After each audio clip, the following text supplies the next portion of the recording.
এই মুহূর্তে রয়েছি অভিষেক বন্দ্যোপাধ্যায়ের বাড়ির সামনে, শান্তিনিকেতন, সেই বাড়ির সামনে রয়েছি। এবং এমনি দিনে এখানে দেখা যেত কঠোর পাহারা, পুলিশের কঠোর পাহারা কিন্তু দেখা যেত, প্রচুর পরিমাণে সিকিউরিটি থাকতো। তবে আজ কিন্তু একদমই আলাদা চিত্র। অভিষেক বন্দ্যোপাধ্যায়ের বাড়ির সামনে কিন্তু সব সিকিউরিটি তুলে নেওয়া হলো, মিনিমাম সিকিউরিটিও বলা যেতে পারে তুলে নেওয়া হলো। শুধুমাত্র সাংসদ পদের জন্য যেটুকু সিকিউরিটি দরকার সেইটুকু সিকিউরিটি কিন্তু থাকবে। পুলিশের উচ্চ পর্যায়ের সিদ্ধান্ত অনুযায়ী কিন্তু এই সিকিউরিটি গুলো তুলে নেওয়া হচ্ছে। এবং বিভিন্ন যে মেশিন ছিল সিকিউরিটির জন্য, যে সকল মেশিন ছিল সেই মেশিন গুলো কিন্তু তুলে নিয়ে যাওয়া হচ্ছে। সিএম ওনার মাসি পিসি হবে, তো ওনার দাপট থাকবে না, কার থাকবে? আজকে পুলিশ সরিয়ে দিতে বাধ্য হয়েছে, কারণ যেই লোকটা 4 দিন আগে থ্রেট কালচারিং করছিল, দিল্লির নাকি বলছিল মোদি আর অমিত শাহ বাঁচাবে কিনা, সে আজকে নেই। তো সে যদি না থাকে তাহলে উনি কোথা থেকে থাকবে? উনি তো নিজে পালিয়ে গেছেন। আর এখানে বলে না, এবং ওনার পিসির বাড়ি থেকে পিসির বাড়ি থেকে যে রাস্তাটা দখল করে রাখা হয়েছিল, সেই রাস্তাটা এখনো লোকের অসুবিধা হয়।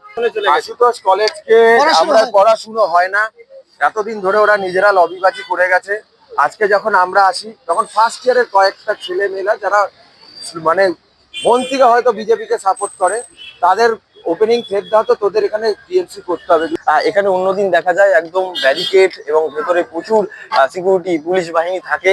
আজ কিন্তু একেবারেই আলাদা চিত্র। শান্তিনিকেতন যে অভিষেক বন্দ্যোপাধ্যায়ের বাড়ি রয়েছে তার সামনে, এবং দেখা যাচ্ছে বিভিন্ন ডেস্কটপ থেকে শুরু করে বিভিন্ন সিকিউরিটি সরঞ্জামগুলো সেগুলো কিন্তু একেবারে নিয়ে চলে যাওয়া হচ্ছে। সেই চিত্র একেবারে হাই নিউজের পর্দায় দেখাচ্ছি। প্রচুর মানুষ কিন্তু সেই চিত্র একদম নিজেদের মোবাইলে ভিডিও ক্যাপচার করছেন। এবং এখানে কিন্তু বলা যেতে পারে যে সব ধরনের যে সকল মেশিন ছিল, সিকিউরিটি মেশিন এবং বিভিন্ন চেকিং মেশিন গুলো ছিল, সেগুলো প্রত্যেকটাই কিন্তু এখান থেকে নিয়ে যাওয়া হচ্ছে।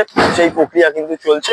পাশাপাশি আরো দেখানোর চেষ্টা করবো যে এই জায়গাটা এমনি দিনে এই জায়গার চিত্র কিন্তু একদমই আলাদা থাকতো। আমরা বিগত দিনগুলোতে দেখে এসেছি যে এখানে কিন্তু ব্যারিকেড থাকতো এবং এমনি কেউ কিন্তু প্রবেশ করতে পারতো না। পারমিশন নিয়ে, অ্যাপয়েন্টমেন্ট নিয়ে কিন্তু ঢুকতে হতো। একদম পুলিশের কঠোর পাহারার মধ্যে থেকে ভেতরে প্রবেশ করতে হতো কেউ যদি দেখা করতে আসতো অভিষেক বন্দ্যোপাধ্যায়ের সাথে। এবং এখানে কিন্তু পুলিশের বলা যেতে পারে কঠোর সিকিউরিটি থাকতো। সেখানে দাঁড়িয়ে কিন্তু একদমই চিত্র আলাদা। পুলিশের উচ্চ পর্যায়ের সিদ্ধান্ত অনুযায়ী কিন্তু সাংসদ পদের জন্য যেটুকু সিকিউরিটি দরকার সেই সিকিউরিটি ছাড়া আর বেশি সিকিউরিটি সেটা কিন্তু অভিষেক বন্দ্যোপাধ্যায় পাবেন না। দেখানোর চেষ্টা করব এখানে কিন্তু মেশিন গুলো নিয়ে যাওয়ার জন্য প্রক্রিয়া শুরু হয়েছে এবং প্রত্যেকটি এখানে সিকিউরিটি চেকিং মেশিন সেগুলো কিন্তু নিয়ে যাওয়া হচ্ছে। খালি ফুটপাত না, আমরা যে নাগরিক হিসেবে বাঁচতে পারবো এটাই সব থেকে বড় আনন্দ। একটা কুকুরের ভৌ ভৌ করার পারমিশন ছিল, আমাদের মুখ খোলার পারমিশন ছিল।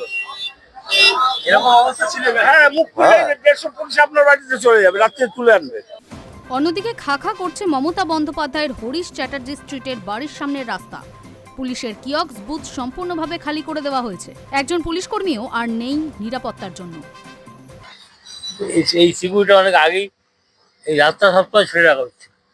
অদ্ভুত, আমরা তো গাড়ি কাজ করে খাই, তো সেই আমাদের গাড়িগুলো রাতে রাতে ঘুরে যেত, ওই মোড়া আটকে রাখতো, আমরা যেতাম, আবার বলতাম যে গাড়ি তবে আসতো। এই মুহূর্তে আমার সাথে যিনি রয়েছেন তিনি কিন্তু হরিশ চ্যাটার্জি রোডে ব্যবসা করে খান। সেখানে দাঁড়িয়ে তার বক্তব্য যে হরিশ চ্যাটার্জি রোডে আগে সাধারণ মানুষের প্রবেশ করা মুশকিল ছিল, সিকিউরিটি কিন্তু ঠিক করতো।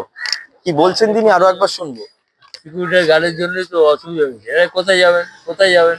একজন লোকের বাড়ি ছেলে বউ আসছে, আমার পুলিশ ওখানে আটকে, আবার গেলাম গিয়ে নিয়ে কোথায় যাবেন। হরিশ চ্যাটার্জি রোড, বিদায়ী মুখ্যমন্ত্রী মমতা বন্দ্যোপাধ্যায়ের বাড়ি।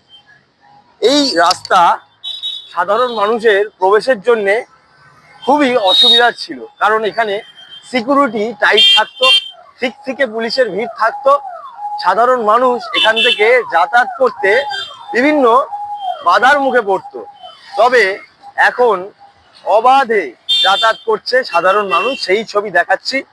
কিয়ক্সে কোনো পুলিশ নেই, পুরো কিয়ক্স ফাঁকা, এখানে কোনো সিকিউরিটি নেই। এই গার্ডরেল গুলো দিয়ে গোটা রাস্তাটা কিন্তু বন্ধ করা হতো। যারা এখানকার বাসিন্দা তারা কিন্তু এখানে বলে পারমিশন নিয়ে তারপর ভেতরে প্রবেশ করতো এবং সাধারণ মানুষও খুবই অসুবিধার মধ্যে পড়তো, কারণ এই রাস্তা থেকে যাতায়াত করা মুখের কথা ছিল না।